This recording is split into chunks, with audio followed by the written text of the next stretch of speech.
Hello and welcome to Beginners Python and Machine Learning. My name's Tim Cummings. Every Tuesday we do a session on something to do with Python or machine learning, and the idea is to help beginners get into these concepts. So the best way to learn is by trying things, so we provide some colab notebooks, which are a way of writing Python code and trying it out, and we also take questions. So if you've got any questions while you're going through this and you're watching live, then you can ask the questions either on the YouTube chat or in Slack. And in Slack we're following on the Learning to Code channel in Beginners Python and Machine Learning.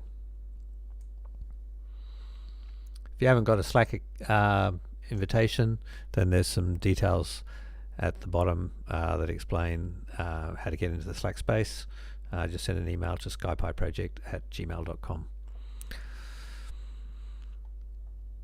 Okay, so I've got the meetup details here. It should be pretty similar to what's on the bottom of the YouTube comments. And the first thing you'll see is a link to a Google Colab notebook. So click on that link, or in this case I have to copy and paste for some reason, and go to that link.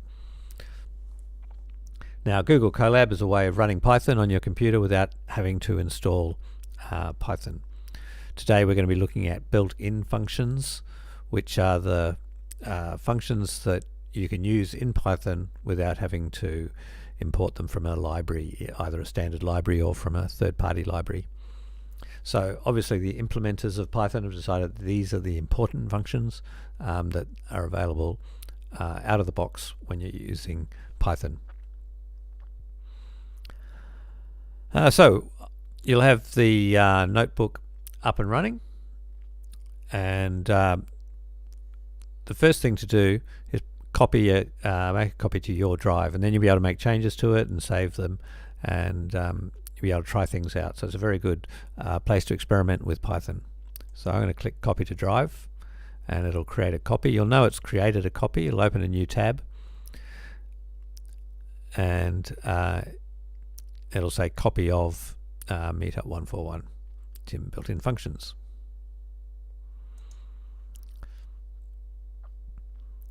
Now, a Jupyter notebook, these are Jupyter notebooks in Google Colab, and they're made up of cells. So each cell can have text, formatted text, like in this cell here, or this cell here, or it can be Python code, as in this cell here.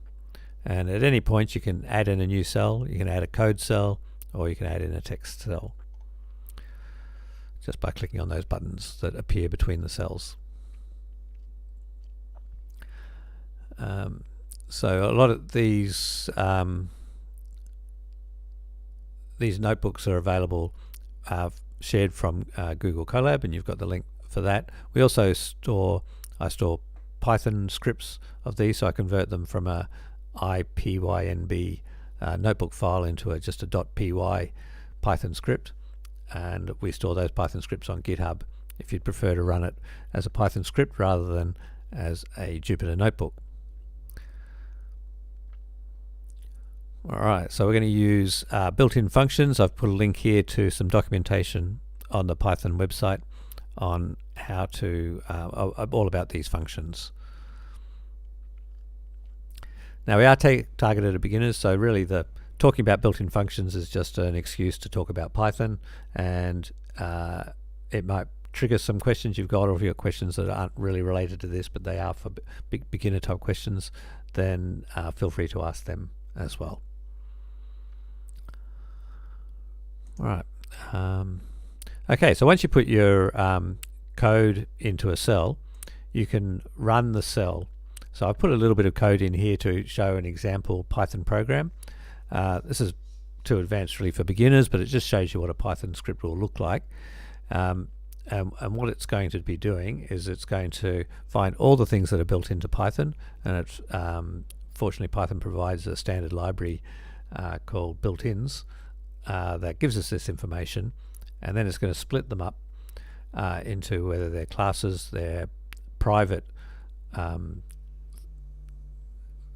objects, or they're functions. Then it'll print them out in 7 columns and alphabetically. So to run this, you can see there's a little play button on the left hand side. So if you click on that, that's the same as typing Control Enter if you're on Windows, and it will run it. And the first time you click on a cell to run it, the Google's got to set up a Python area for you, so you can see it's connecting to one, it's initializing it, and setting it all up. Now it's giving you a certain amount of RAM and a certain amount of disk space. Once all that's done, that happened the first time, then every other time we run it, it'll be a lot faster. Okay, so our little script here is showing us all the built-in classes. So a lot of them are to do with errors, so we're not going to look at them tonight. It's got these private objects. We're not going to look at them, except maybe doc. And it's got functions. So these are what we'll be mostly looking at tonight. So let's start back for absolute beginners. We've got a code cell here. You can see the rectangle around it. On the first line, we've typed in a comment. So we've preceded what we've typed with a hash sign, and that tells Python just to ignore everything that's there. It's really just a comment for the person who's reading this code, and it's not for the computer to actually do anything with it at all. And it's in Google Colab, it goes green just to let us know that nothing's going to happen. Okay, so the first we're going to look at help. So help is one of the built-in functions. We look in through here, help, there it is, and we're going to run help. I'm just going to type help like this, and then I'm going to run this cell by pressing on play, and it says I need to type help with parentheses for interactive help, or help on an object for help about that object. So that's good. So whenever you're calling a function, you should put the parentheses, that's the left and right parentheses there, after the function name, and that will call it. So for example, here's how you call interactive help. So you type help, left parentheses, right parentheses, and I've just commented that at the moment. So if you want to run it, you'll need to decomment it, and then you can run the cell. Now I just type Shift Enter rather than pressing the play. You could also do Control Enter, and it tells you the Python 3.7 help facility. Give us help on something. So let's do help on help, and it just returns back the same thing. So I could do help on all, and it tells me about the function all, which is one of the built-in functions. Or I could try abs. Let's try that one.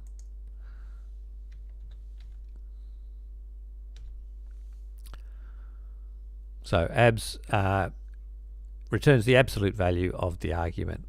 So this is an interactive help system. To quit the help utility, you type quit where it's asking for a question. And the reason I had it commented was that some people like to run all the code cells at once, just by going up to here, try and run all. And if they did that and I had this one not commented out, then it would stop as soon as it got to here, waiting for the user to provide some input. So let's quit out of that, and it's left just the output there. Okay. So we now know that we can put in a function name into help as an argument, and it will give us help on that function. So let's have a look at how all works. So all is a function.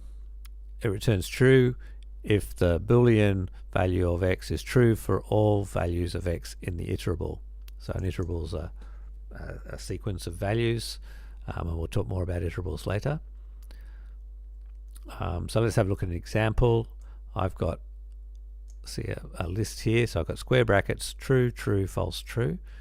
and let's see what all returns for that. So that returns false.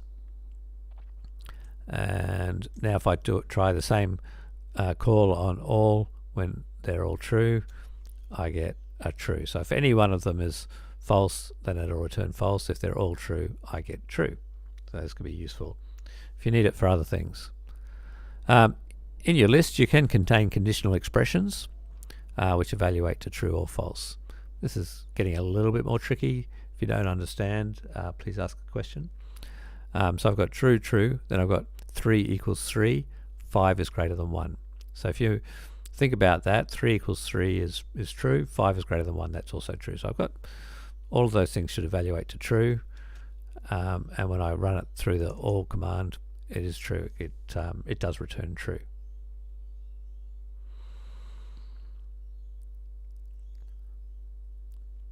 Okay, now what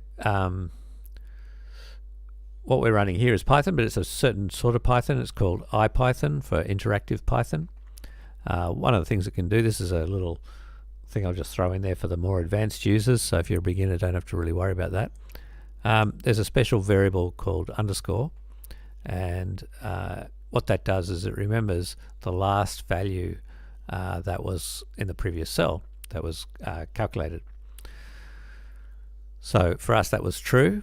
Now if I store that value, so if I use underscore there as a variable name and put that into a list, then I can print that list, and then I can run that list into all and see what it gives us. So you can see our list has got true, true, true, false, true. So length of all equals 3, that's true. C is greater than A, that's true. True is obviously true. 5 is greater than 5, that's false.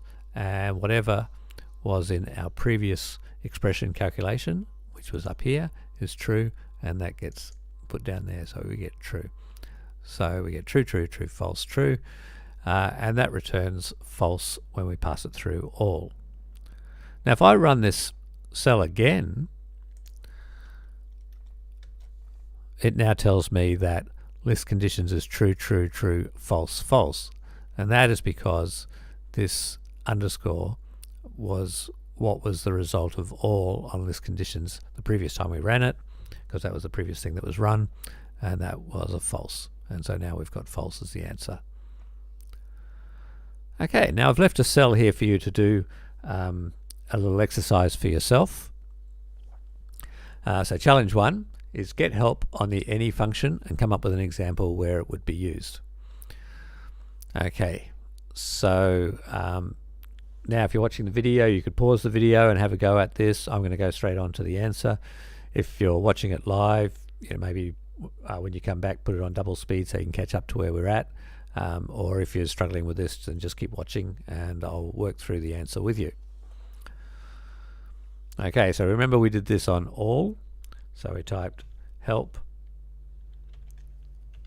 and then the name of the function we want help on. So help any, and I did shift enter. So help on built-in, it says return true if this expression boolean of x is true for any of the x in the iterable. So last time it was for all of the x, now it's for any of them. Okay, so let's come up with an example where we could use that. So we want to know any of, and I'll do a square bracket list, true, false, false. Okay, so if I want to know if any of those are true, I run it through any, and it has found a true amongst them. So there's the true that it returns. Now I've provided the solution here, and when I provide the solution I like to try things just a slightly different way. So what I've just done, the first was how you'd be expected to do it, because that's all you've known. But when you use the help function, as well as putting in the object name, in this case a function name, and putting it straight into help, you can also put that in as a string. And the reason you do that is if you're trying to find help on one of the keywords, because you can't type a keyword into as a function argument, because Python, anything that's a keyword, Python will try to use as the keyword, and so it will just say you've done it incorrectly. So keywords are things like keywords are things like in or for. So a for loop is for A in ABCD, and that's for is one of the keywords. So these are words that are fixed in Python. You can't use them for anything else, and so they're reserved by Python. There's about 36 of them.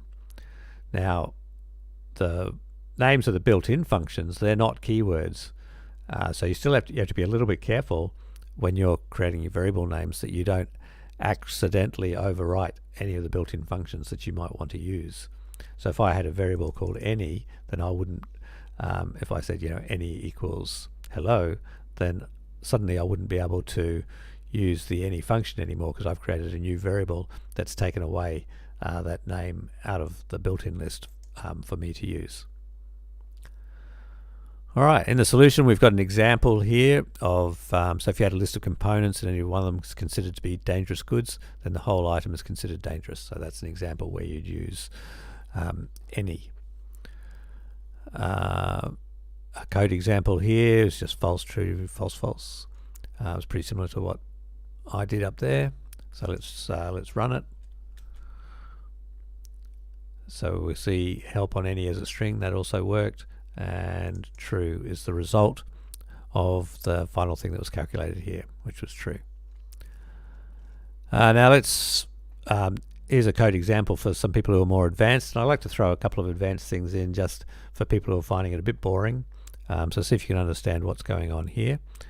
I've got L in Word for L in ABCD. So what I'm trying to find here is I've got this word here, beginner's Python, and I've got a bunch of letters A, B, C, D, and I want to know if any of the letters A, B, C, D are in beginner's Python. So I can use this thing. This is called list comprehension, to create a generator that will loop through all those letters A, B, C, and D, and see if any of them are in Word, and then check for any, and that's true, and that's because B is in beginner's Python. Now I could change that to F, A, F, C, D, and that's false. So none of the letters A, F, C, D are in beginner's Python, so that returned a false. So that's a very advanced example, but it shows you some of the things you can do in Python quite succinctly.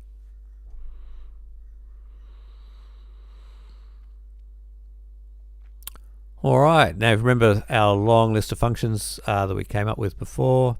I've extracted the ones here. These are all the ones that are used, they're data type functions. So each one of those is a data type, and you can use the function as a constructor of that data type. So for example, list is one of them. So I can create a list just by saying the function name, open close parentheses, and store the result in my variable name, which I've called LST.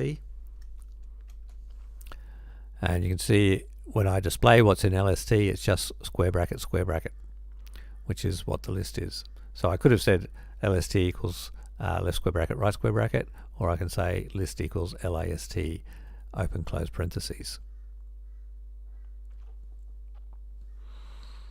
So give that a try. Like, if you don't believe me, have a look at what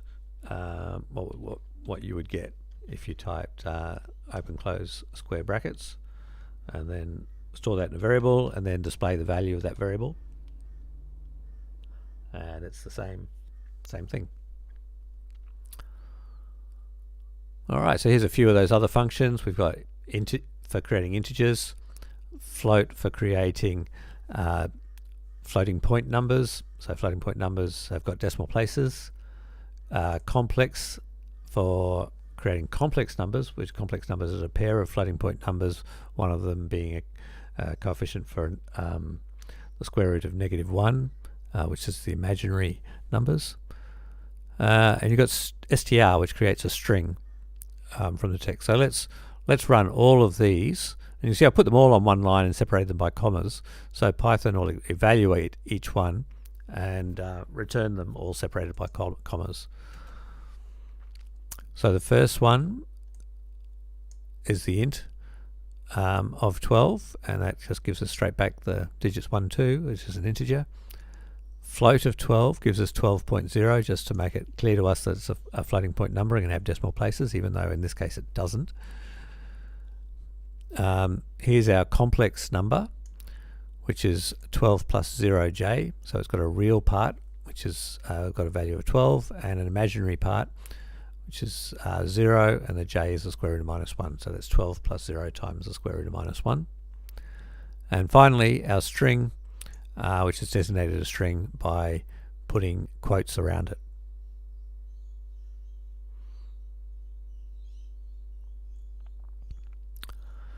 Now these functions can be used to create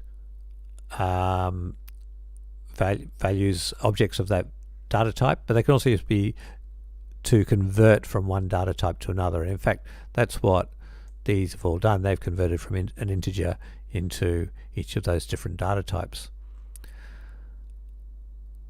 So let's have a look at what we get here. So a square brackets is telling us that we've got a list, and now if we pass that to the function tuple, and now tuple is very similar to a list, it'll convert it from a list into a tuple. Similarly, to define a tuple we use parentheses, but if we pass that into the function list, it'll come back with square brackets, really designate, it'll come back as a list, but it'll designate that using square brackets for us. A set is similar, it uses curly braces, and a frozen set is like a set as well. So let's have a look at what we get from here. So sure enough, the square brackets of our list have been converted to parentheses, and we've got a tuple. And really, for those who don't know the difference between a tuple and a list, a tuple is basically a read-only version of a list. So you can a tuple you can't make changes to, but a list you can change elements, you can append to a list, you can slice, well, you can slice a tuple, but a list you can delete elements out of a list, but the tuple is read-only. And the advantage of read-only is that it can then be used for some other things like being an index or a key in a dictionary. But that's getting a bit more advanced, so we'll leave that for now.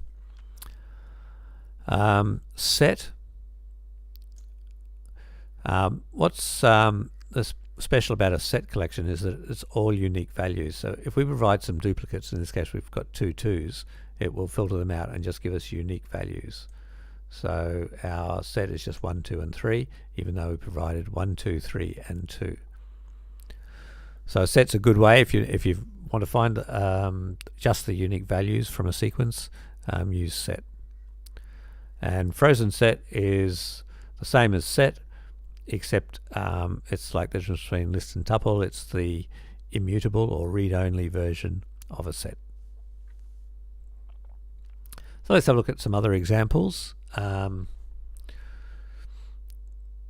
When you're creating these, when you're using these functions, they take an argument which is an iterable. Now, in Python, a string is iterable, which means you can iterate over the letters in a string. So if we pass in a string, say kayak, as an argument to these functions, it will split it up into the letters K, A, Y, A, K, and then call the constructor. So let's see what we get. For kayak, it takes K in a set, it takes K, A, Y, A, K, and then returns the unique values. So we only get A, K, and Y out of that. Meanwhile, for a list, it preserves the order that we started off with, and it makes each one a separate element in the list. Okay, challenge 2. Create a list of the unique characters in beginner's Python and machine learning. So once again, we've got a cell here for you to type it in. So let's take our string, and I'll work through the solution with you. And we're going to use, we want the unique characters, so we're going to use set to find the unique characters. So we use the set function, that's one of our built-in functions, and then we pass in the string, that's beginners Python and machine learning. Now for beginners here, you'll notice that sometimes I use single quotes, sometimes I use double quotes for defining my strings. And the reason we do that, they're equivalent really. It's just convenient because in this case I've got a single quote inside my string. It's easier for me to use double quotes on the outside of the string, so I don't have to escape the single quote that's inside the string. If I started with a single quote, I'd have to escape this one to say it's not the end of a string, it's a single quote inside the string. Anyway, so set is going to give me all the unique characters. So let's have a look. Yep, they're all the unique characters. But I want them to be in a list. So at the moment they're in a set. So to convert them to a list, I can have one function calling the result of the other function. So let's put that inside these parentheses, and I get my list. So they're the unique characters and they're in a list. So I could now store it in a variable if I wanted to, or do something else with it. Okay, let's have a look at the solution. The solution was similar, set and then our string, and then rather than calling list on the outside, it looked at one of the other built-in functions, which is sorted, and sorted actually sorts them into alphabetical order, which these are not. It wasn't asked for, but I like to just throw in a bit of extra information in my solutions so you can learn something new while you're looking at the solution. And here we have all of them in alphabetical order, so A, B, C, D, E, G, H, I, L, etc. Okay, summarizing, of all those data types, the only ones that are mutable, which means you can change, are these ones: byte array, dict, list, and set. And the other ones are all immutable types. So byte array is actually the mutable version of bytes. List is the mutable version of tuple. Set is the mutable version of frozen set. And we don't have an immutable version of dict. All right, let's have a look at dict. So dict stands for dictionary, which is it's a mapping type data structure. Allows you to map keys to values. So you can use a key to look something up, and then you look up and find out what value it is. Anyway, let's have a look at how to get help on that. Now we could do help on the dict. There's another way to do it, is using this dot __ doc. So I just thought I'd show you that as an alternative. Usually you'd use help for these things. So to create a dict using this function, we can just call it with nothing inside the parentheses, and that gives us a new empty dictionary. We can pass in a value that's already a mapping type. Of course, we don't know any at this stage, so that's not much use to us. We can pass in an iterable, and that will give us the equivalent of if we started off with an empty dictionary, and then for key comma value in iterable, assign for this key that value. And the last one is we could use keyword arguments to create a dictionary, and I'll show you an example of that. They've given an example. Dict1 equals 1, TWO equals 2. So you notice these are like argument names in your function, and the equal sign and what the argument value is. So let's see what we get if we use that. So here's a way of creating it using keyword arguments. I've done A equals alpha, B equals bravo, C equals Charlie. Notice I've got two different ways of doing strings here, single quotes or double quotes. And here's our dictionary. You can see it's enclosed in curly braces, our keys are on the left of each pair. There's a colon between each value in the pair, and our values are on the right hand side. So A colon alpha, B colon bravo, C colon Charlie. Alright, so that's that one. We could use iterable. This is how we would use an iterable to create our dictionary. So we've got tuples separated by commas and square brackets around the outside. The whole thing could be in a tuple itself. And that gives us P colon Papa, Y colon Yankee. Alright, challenge 3. Create a dictionary of the following Roman numerals. So we want the keys to be 1, 5, 10, 50, 100, 500, 1000. And we want the values to be I, V, X, L, C, D, and M. Alright, well they look pretty close to key value pairs. So what's going to happen if I use them like keyword arguments? Sorry, that's really what they look like. So I say dict, and we'll convert each of these to a string.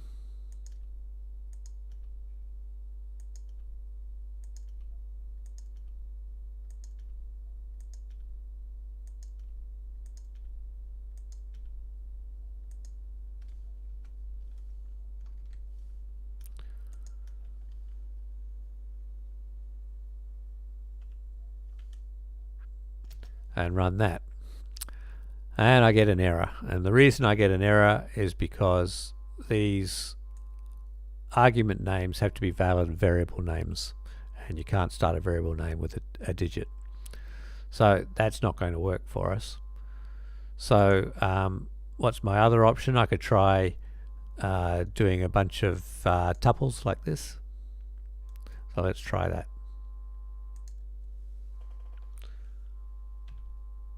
So why don't I do a tuple, and within each tuple I'll do a list.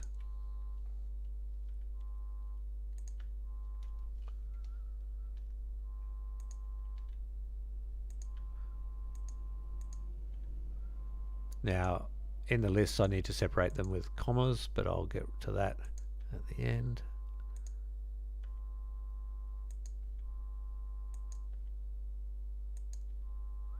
I'm getting lots of syntax errors being marked here. So yep, saying that equals sign should be a comma. That equals sign should be a comma.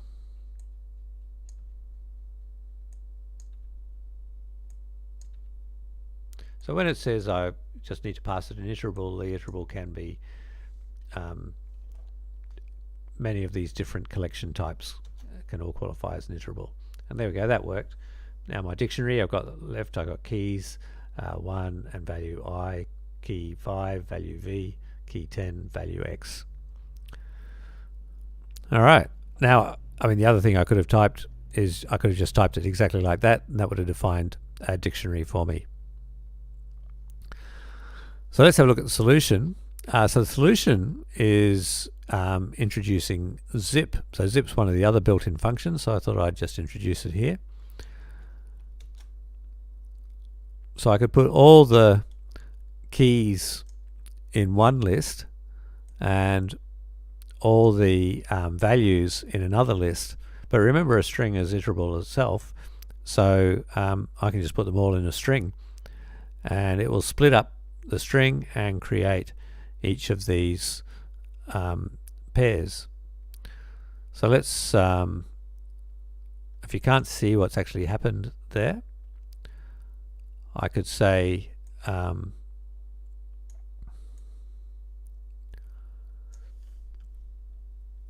the first thing that I get, let's convert them both to lists. So you can see I've got my list of keys and my list of values, and then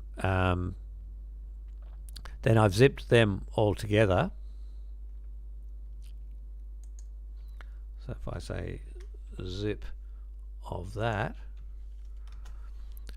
and that gives me a zip object. So in this case, it doesn't actually calculate the zip until you need it. So I better put that into a list to see what it looks like. And it's created all these pairs. So what zip has done is it takes one from there, one from there, one from there, one from there, one from there, one from there. Just like when you're doing up a zip, it's each of the teeth in the zip alternate from the left to the right to the left to the right. And then once I've got my list of pairs like this, I can run that into the dict function.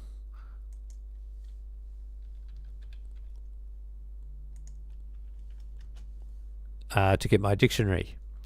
And now because these arguments take iterables, I don't need to convert everything to zip lists like I have done here. Zip itself is an iterable, and so it can just go straight into the argument for dict. All right. And that brings us on to iterables and iterators. So these are all the built-in functions that are to do with iterables and iterators. An iterable is any object that you can iterate over. And so iterate means go in a loop. So you just repeatedly do something that's iterating. An iterator is the object which iterates. So if you've got an iterator, you can actually call a function called next on it, and that defines it as an iterator. That's more advanced than you need to know. This is a bit confusing because iterators are iterable, but many iterables are not iterators. So I'm really just telling you that these two words exist. It doesn't even not that important to understand the distinction between them. But just knowing that these sorts of things are like lists and tuples are iterable, and even strings are iterable. Okay. So let's have a look at them. We've got max and min. So max will find the maximum value of an iterable sequence of values. So we could look at our dictionary we've got up here. We can find all the keys from our dictionary here using the keys method on our dictionary. So the maximum value of all those keys is 1000. So that's looked at all those keys, 1, 5, 10, 50, 100, 500, 1000, found the maximum one of those, which is 1000 is the highest value. Now if you're ever using a dictionary, it's a little bit different to our other sequences, and that there's a key and a value at each element or each item. But if you use it as an iterable, it's assuming that by default it will use all the keys. I could have put values in here and it would just work on the values. But if I don't put anything in, it will assume that I'm just going to use the keys. So I can find the minimum value of dict Roman is going to just look at the keys and give me 1 there. And similarly, sum on an iterable, it's just going to sum up all the keys. It's going to give me 1666. Similarly, if you've got a for loop, so this is what a loop looks like in Python. You use the for loop, which means you put in a variable name, you put in an iterable sequence that you want to iterate over, and every time it goes through the loop, that variable will have a different value out of this sequence. Python then says put a colon there to say the next bit's going to be a code block and I want it to be indented. And as you see here, we've indented the next line, and every line that's indented will be part of that code block. We've only got one line indented, so it's only one line in the code block, which is to print the value of I. So you can see that's assuming that because we're using it like an iterator, an iterable, then it will just use the keys.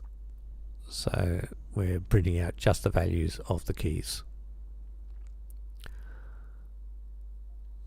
Now there is a function here. This is a more advanced function, but it is in the built-in list of functions. So any of your more advanced students there, you might want to look at this. Iter will create an iterator from an iterable. So this is what the for loop does, is it takes your iterable, creates an iterator from it, and uses each value of the iterator in I. So to create the iterator, we'll store it in a variable called iter Roman, and then the first value of it is found by calling the next function, and then the next function. So these two functions, iter and next, are in our built-in functions, as well as print, of course. So you can see this is doing the same thing as the for loop. For loop's a lot more convenient, but sometimes you do need to have a bit more control over the for loop. For example, you might want to do the first two iterations outside the loop and do something different, and then all the rest of the iterations you want to do in the for loop and do a particular thing. And by using iterators, you can do that with your for loop. All right, let's read the help on iter. Can't remember why I've done this. So yes, iter takes an iterable and creates an iterator, which I think is what I said. Okay, challenge 4.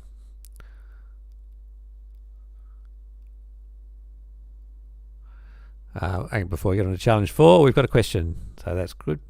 So Chuo says, so in your max function, 1000 is the value or a key in that dictionary. Yep. So let's have a look.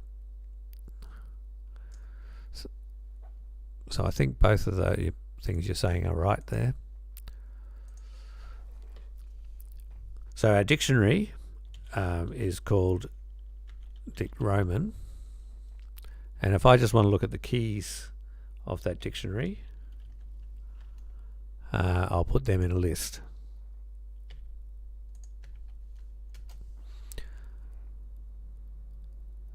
And that's not what I wanted. I would just want to look at the keys, and that's fine. Yep, so it puts it in a list for me. So you can see these are all the values of the keys for that dictionary, and so I want to find the maximum value of those keys. Now it's not looking at it's not looking at the value of each of the key value pairs. It's only looking at the keys in the key value pairs when I do max.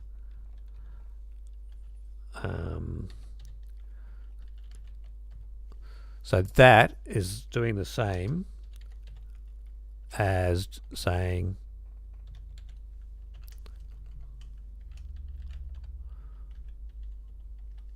that. So they both give me 1000. So they're both doing the same thing. Now, the other thing I could have done is said, tell me what the maximum value is in that dictionary.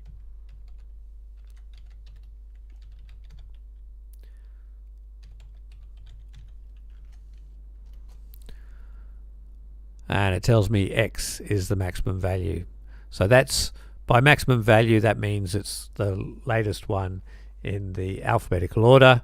By coincidence, in Roman numerals, it's also the one with the highest value, but that's not what it's telling us here. It's telling us that that's the latest one in alphabetical order, based on its Unicode value, because that's a string. All right, 1000 is the value. So does that answer your question?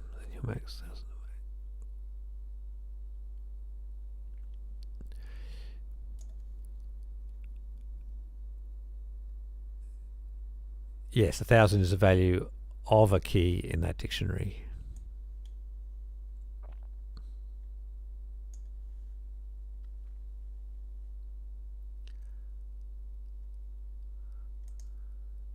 Okay, I can do another example if you think it would help. So say if I had a dictionary and I had 100 and 34. So I'm going to just use numbers throughout now.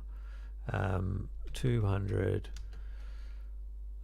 56, a big number there, and 50 and 12. All right, so that's my dictionary. what do you think I'm going to get if I say max of D? So remember, max of D is the same as max of D dot keys, and the keys in this case are 100, 250. So max of D is going to give me, and I've got to run this cell before D's got a value. Max of D is going to give me 200. So it's looked at all those keys, it's ignored the values, it's just looked at the keys and said 200 is the biggest key that you've got.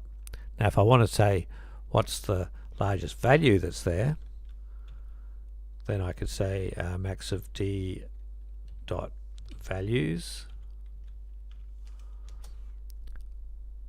and that's looked at the values 34, 56,988 and 12 and said the maximum of those values is 56,988.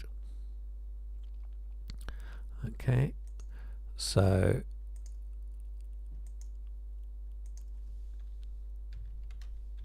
I can also do max of D dot keys. Yeah, so I find that sometimes that abbreviating to D dot keys to that being the default there is sometimes a bit terse. So I would sometimes put in D dot keys just so I'm clear what I'm doing. All right, let's move on to challenge 4. Convert our dictionary of Roman numbers into a list of key value tuple pairs without using dictroman.items. Okay, so let's have a look at what dictroman.items gives us to see why we shouldn't use it. And that's giving us all the key value pairs as tuples there in a list. Okay, so we want to try to do that. We can use keys and we can use values, but as part of this challenge we're not allowed to use items.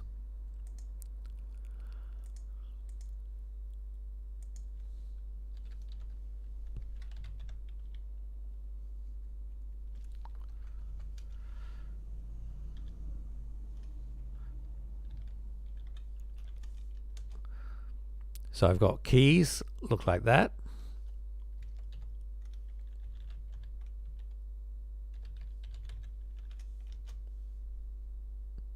And values look like that. Now I want to try to create this looking data structure. So if you remember back, we used zip to do something like that, where it took one out of one sequence and put it paired it up with one out of another sequence. So let's try that. And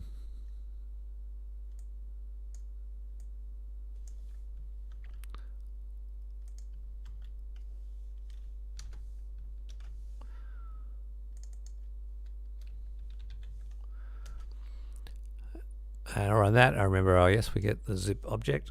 So let's put that into a list so we can see what we've got.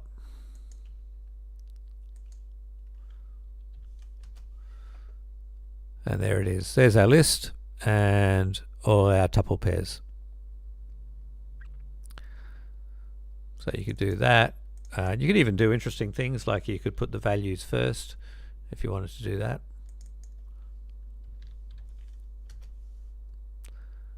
So there we go, we've got the values first. I becomes 1, V, 5. That might be useful if you're trying to convert from Roman numerals back to Arabic numerals. Okay, that looks pretty similar to the solution, so don't have to really go over that. All right, enumerate. So this is enumerate is another function that's in our list of built-in. So let's have a look at what it can do. It's useful in for loops. So there's several ways of doing a for loop.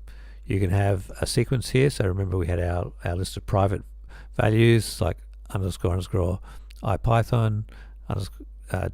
So that's called double underscore or dunder. So dunder IPython, dunder build class, dunder debug, dunder doc.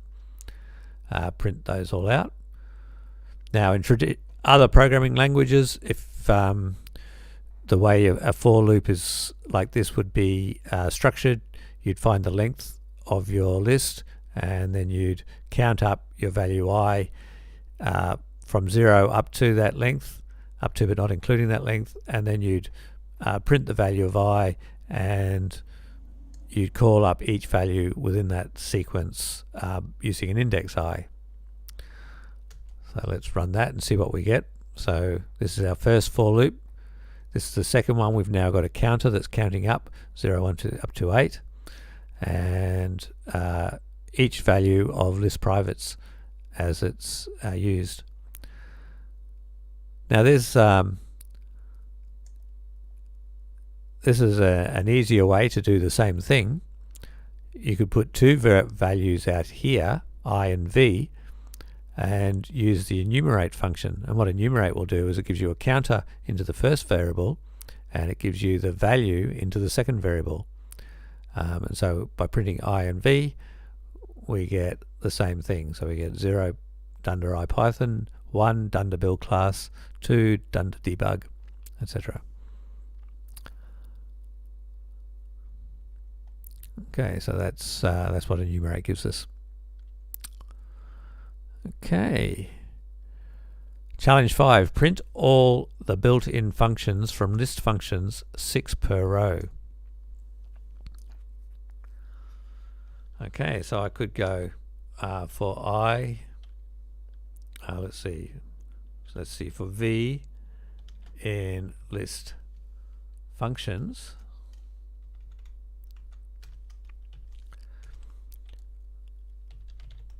print V, and I want to put them all on the same row. So I'll say in my print function, I'll say rather than have, I'll override the ending character, which was a new line, and I'll just end with a space. Okay, so if I run that, then I get all the functions and they keep listing out. So that's great, except that we only wanted to have 6 per row, not all of them per row in one row. So every 6 I need to put in a new line. So how am I going to do that? You know, I could start off with I equals 0, I plus equals 1, and then I can check if it's a multiple of 6, if I percent 6 equals 0. So remember, percent is the modulo function, so it finds the remainder after doing that division. Then I just print a new line. Okay, 1, 2, 3, 4, 5, 1, 2, 3, 4, 5, 6. Okay, I ended up with only 5 on the first row, so I can fix that. I'll put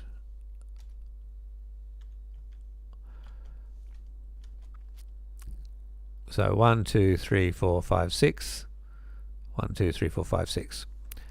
Now I've had to do a fair bit of work here just to keep I working. I could have done the other thing, like using that length of a range of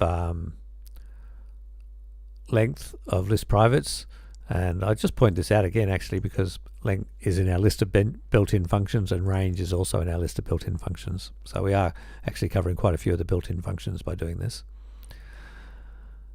But what's probably easier is going to be using the enumerate function, and if I look at the solution down here, that's what in fact the solution proposes for I comma V in enumerate list functions. If I percent 6 equals 0, so I percent 6 is going to be 0, 1, 2, 3, 4, 5, 0, 1, 2, 3, 4, 5, 0, 1, 2, 3, 4, 5. Then we just print the value of the function name. So let's run that to see if it works. And you can see I've used a format string here to make every one of them 20 characters wide. And that's put all of the function names into nice columns for me. It's not as good as the script we wrote right at the beginning, because right at the beginning we are able to use get them going alphabetical order down the columns rather than across the rows, and it's a bit easier to read when they're going down the columns. But I'll leave that as an exercise for you to see if you can work out a way of doing that, and if not, just look at the first code cell in this Jupyter notebook.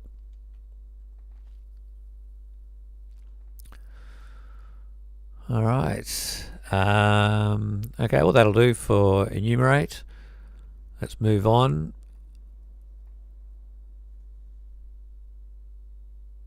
So let's have a look. Enumerate is an iterator in this case. Yes, it is. It's definitely iterable, so you can put it in a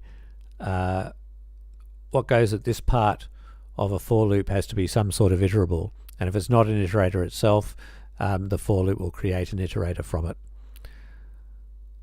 And you see return an enumerate object. It is iterable, so it supports iteration. It's probably not an iterator itself, it's probably just an iterable, but by using it in a for loop, the for loop will convert it into an iterator and then use it from there.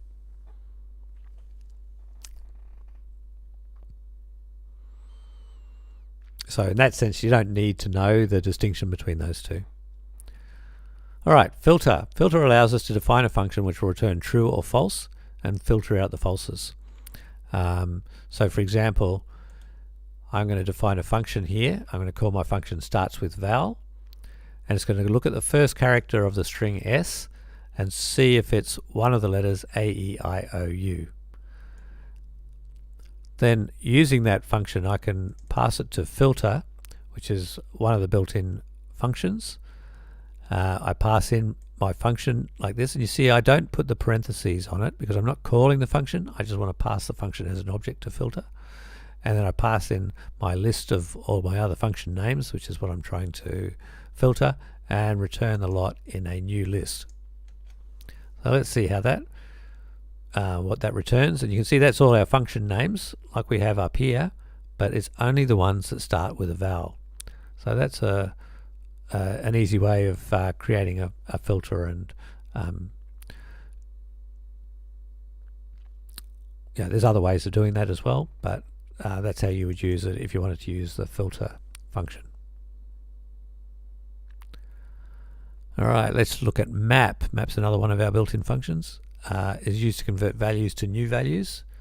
So for example, if we want to convert all the Roman numerals to hexadecimal, we'll use our other built-in function hex that'll take the keys from Dict Roman and convert them to hex and create a list of after they've been converted. So remember we had 1, 5, 10, 50, 100, 500, 1000. And to read hex, that's 6 times 16 plus 4. So 6 16s is 96 and 4 is 100. So that's what a hex value looks like. Okay. Map is used to convert values to new values.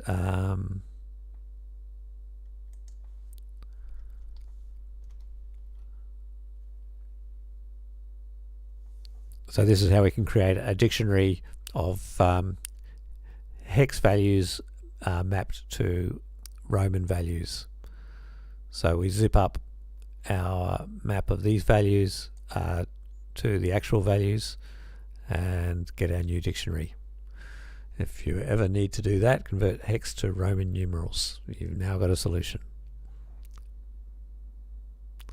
All right, well, I think those are probably the pretty tricky ones, or the list in our iterable selection of built-in functions. So if you can get your head around those, you'll find they're very powerful, but probably a little bit confusing.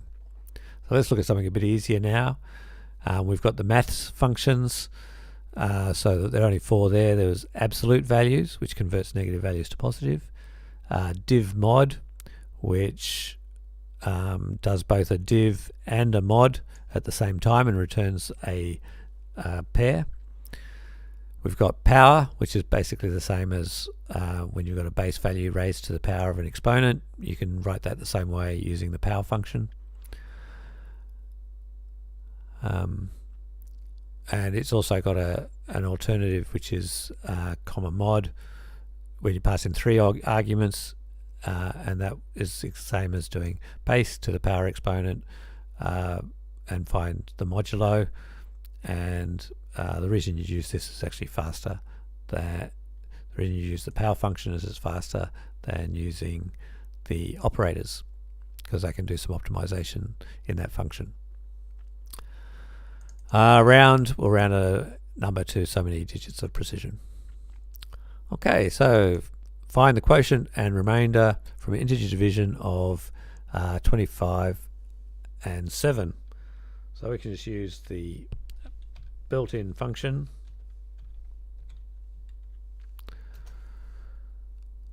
And that tells us that 25 divided by 7 gives us 3 remainder 4. And that's exactly what the solution says. So nothing special there. All right. Well, we're getting close to the end, so that's good. We've got a few classes here that are a few functions that work on classes. They tell us different capabilities of these data types, objects, and so, for example, if we want to know what type the 3 is, it'll that will be an integer. So I could let's see, I could call the type of 3 and it would give me int, or I can compare it to int and it will give me true, which it does. Similarly, if I said, is it a bool, it would say, no, it's not a bool, it's an int. So that gives me false. If I say, is the type of false a bool, which bool's short for boolean, it will say true, which it is. And is the type of false an int, and that's false. So the places we'd use type is when we want to find an exact match of a data type to its actual type, or a data value to its actual type. Yeah. Now there's another one which does a very similar thing. It's called is instance. So it's basically saying, is true an instance of bool? And if I get that, it is true. So that's very similar to what we did here. Type of false equals bool, is instance true, bool, and that is true. And now, but what is instance is doing is saying, is it an instance of this class, which means does it match exactly that class, or is it a subclass of that class? Because every subclass is actually an instance of the parent, the superclass. So is true an instance of int, and we get true for that. And that's because Boolean is a subclass of integer. So that's helpful if you want to find out if it's going to have the characteristics of integer. So true will have some characteristics of an integer that we can use it for things. So for example, I could do true plus 3, and it'll give me 4 as the answer. So it's got the value basically for the integer 1. So 1 plus 3 equals 4. So I can treat it as an integer in particular cases. Now, is the number 3 an instance of bool? Well, 3 is an integer which is a superclass of bool, so in that case it's false. So I can't use 3 as a boolean. And one more thing we'll look at is the callable function. So that's in our list of here, all the functions, built-in functions that are to do with classes and object-oriented programming. So if I look at what the help on callable is, it tells me whether the object is callable, i.e. some kind of function. So if I say callable on print, it'll say true. If I say callable on doc, it'll say false. And what that means is I can call print, and the way you call print is, if you remember, is you do the parentheses, put the parentheses after it. If I do that, it works. It printed a blank line for me, but I can't call doc. So if I try to put the parentheses onto doc, it'll say this is a string object and it's not callable. But if I just said, tell me what the value of doc is, and doc in this case is part of built-ins, and it's an automatically created module for IPython interactive environment. So that's telling me about the built-ins module that doc is part of. And remember, we found out what all the methods and components of doc built-ins by using the dir built-in function itself.